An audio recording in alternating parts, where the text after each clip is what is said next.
수도권 주택담보대출을 6억 원으로 제한하는 627 부동산 대책. 이재명 대통령이 맛보기라고 언급한 만큼 앞으로 어떤 규제가 나올지에 관심이 쏠립니다. 집값이 진정되지 않을 경우 정부가 전세대출 규제와 규제 지역 확대에 나설 가능성 등이 거론됩니다. 최두희 기자입니다. 이재명 정부는 수도권 주택담보대출 한도를 최대 6억 원으로 제한한 이른바 627 대출 규제로 부동산 정책의 포문을 열었습니다. 대출 규제 이후 수도권 부동산 시장은 짙은 관망세에 접어든 모습입니다. 다만 이재명 대통령이 대출 규제를 맛보기라며 수요 억제책이 많이 남아있다고 밝힌 만큼 이제 시장의 관심은 추가 규제 카드에 쏠리고 있습니다.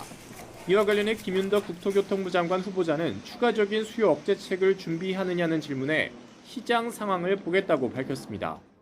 여러 가지 시장 상황을 봐서 국토부 자체의 결정보다는 여러 가지 금융당국과 또 협의도 하고.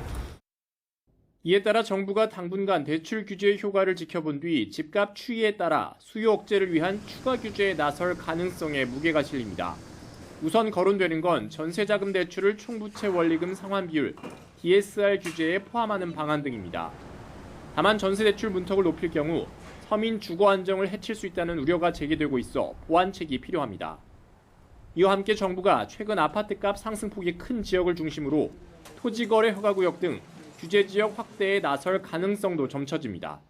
토지거래 허가구역 확대 문제가 집중 거론이 될 것으로 보여지고, 그런 것들을 아울러서 총괄적으로 규제의 종합판이라고 할 수가 있는 조정 대상 지역 확대 문제까지도 우선 거론이 될 거로 예상이 됩니다.